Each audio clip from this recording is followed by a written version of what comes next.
ازيكم يا حبايبي؟ عاملين ايه؟ يا رب تكونوا بخير. النهارده وصفتنا وصفة سهلة وبسيطة. عملنا كده حاجة حلوة لولادنا ولينا احنا كمان في البيت. وصفة حلوة وهتعجبكم وسهلة جدا جدا. شايفين الوصفة حلوة؟ اهم حاجة يلا الاول لايك كده للفيديو، ويلا بينا ندخل على الوصفة بتاعتنا ونشوف احنا عملنا ايه.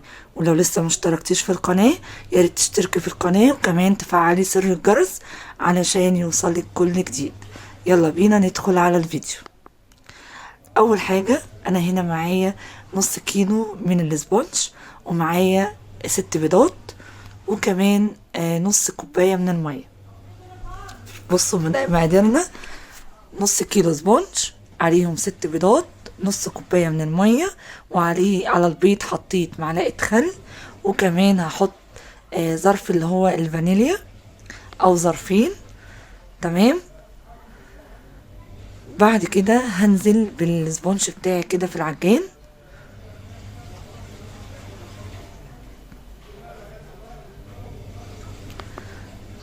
وبعد كده هنزل بالبيض. هو احلى حاجة ان يعني كل حاجة بتنزل مرة واحدة.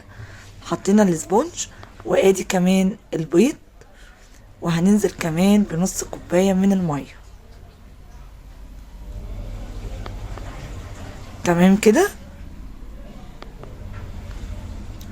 بعد كده بقى هبتدي اشغل عليهم العجين.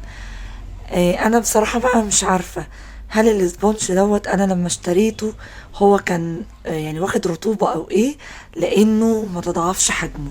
وهنشوف دلوقتي مع بعض.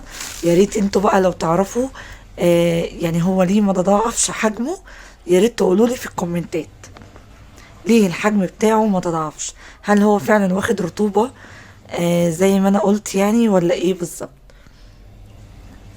لايك بقى للفيديو عشان هنعمل حاجة حلوة وجميلة وهتعجبكم جدا. بصوا هنا انا كده بعد ما ضربت الكيك بتاعي، شايفين انا بوريكم اهو ان هو يعني حجمه ما تضاعفش. المفروض ان هو حجمه يتضاعف ويفتح كمان اللون، ولكن انا شايفة ان هو يعني محصلش كل ده. ولكن انا مش هوقف يعني، لا هكمل وهشتغل بيها وهعمل بيها اجمل حاجة حلوة كمان. هنا عندي صينية انا بطنتها وحطيت لها ورق زبدة، وهنزل بخليط الكيك بتاعي في الصينية. تمام. هخبطها بقى كده خبطتين وهدخلها على الفرن درجة حرارة 180 في الرف الوسطاني. هنا كده بعد ما اختبرتها ولقيتها استوت طلعتها. هشيل بقى ورق الزبدة دوت وهسيبها على الشبكة تبرد خالص. تمام. انا بقى كمان بيتها تاني يوم يعني انا عملت الكيك ده بالليل وبيته واشتغلت فيه تاني يوم. بصوا هنا بوريكم ان هو بصوا هش وحلو قوي يعني. هنا بقى كده انا شلت الطبقة اللي على الوش ديت، وكمان قلبت قسمت الكيك نصين. يعني شلت الطبقة اللي هي بتلزق ديت وقسمت الكيك عندي لطبقتين علشان اعرف بقى اشتغل بيه، لان انا لو ما كنتش قسمته كانت القطعة تبقى سميكة جدا. تمام. هنا بقى انا هحط كوباية من السكر علشان نعمل الكريمة. كوباية كده من السكر، وادي كمان كوباية من الكريمة، وكمان نص كوباية. يعني كده حطينا كوباية من السكر، كوباية ونص من الكريمة، وهنحط عليهم كمان معلقتين من باست كريم، بودرة الباستري. وهنا حطيت كوباية من المية. بصوا يا جماعة انا لما باجي اشتغل في الكريم شانتيه سواء مية او لبن ما بحطش الكمية كلها، بحط كده كوباية او حاجة. وكل ما يعني احس ان الكريمة محتاجة لبن او مية بزود وانا شغالة بالعجين. هنا الكريمة بتاعتي هي خلاص خلصت زي ما انتم شايفين. بوريكم طالما عملت منقار كده كده يبقى تمام. هنا عندي 100 جرام من الشوكولاتة بشرتها وادخلها الميكروويف، احط عليها كده كام معلقة زيت وادخلها الميكروويف لحد ما تسيح خالص.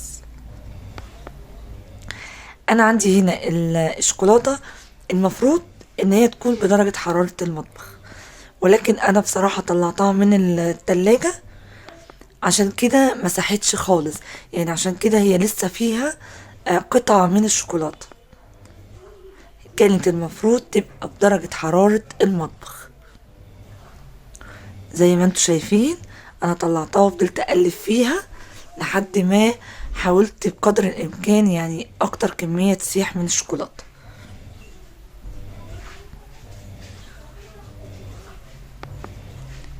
هنا بقى عندي اهوت جبت جزء من الكيك وجبت كده قطاعة على قد الحاجة اللي انا هعمل فيها، وهبتدي اقطع الكيك بتاعي.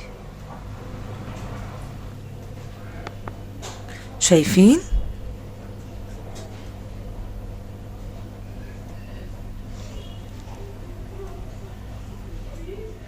يا ريت بقى لو لسه ما اشتركتيش في القناة يا ريت تشتركي في القناة وكمان تفعلي زر الجرس.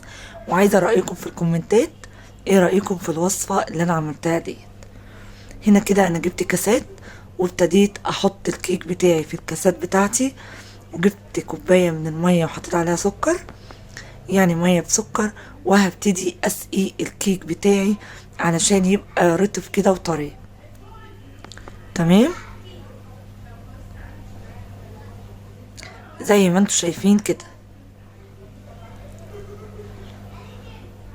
طبعا احنا لما بنعمل الحاجة الحلوة في البيت بصراحة بتبقى افضل كتير من لما نجيبها من بره، وكمان بنبسط اولادنا وبنفرحهم. هنا بعد ما حطيت كل سقيت يعني الكيك بتاعي، هبتدي احط كريم شانتيه على الكيك بتاعي زي ما انتوا شايفين كده.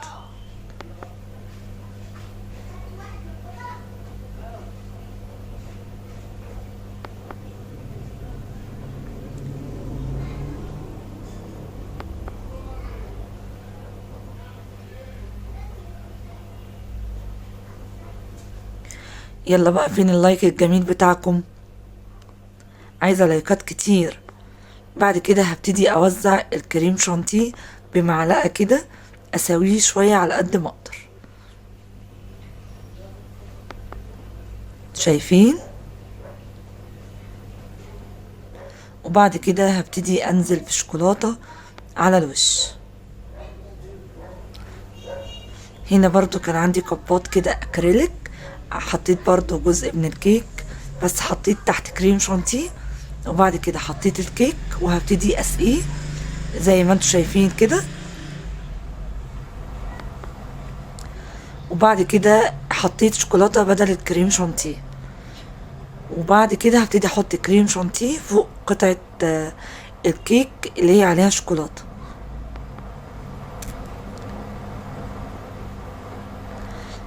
قولولي بقى رأيكم في الكومنتات في الوصفة الحلوة ديت، وعايزة كمان تقولولي في الكومنتات ليه الكيك بتاعنا ما تضاعفش حجمه. وادي الكمية اللي انا عملتها. ان شاء الله الوصفة تعجبكم بإذن الله تعملوها وتطلع كمان احسن من ديت، وربنا يحسن ما بين ايديكم. شايفين؟ يلا بقى لايك حلو كده على الفيديو بتاعنا، واستنوني في وصفات تانية بإذن الله. أشوفكم على خير. السلام عليكم ورحمة الله وبركاته.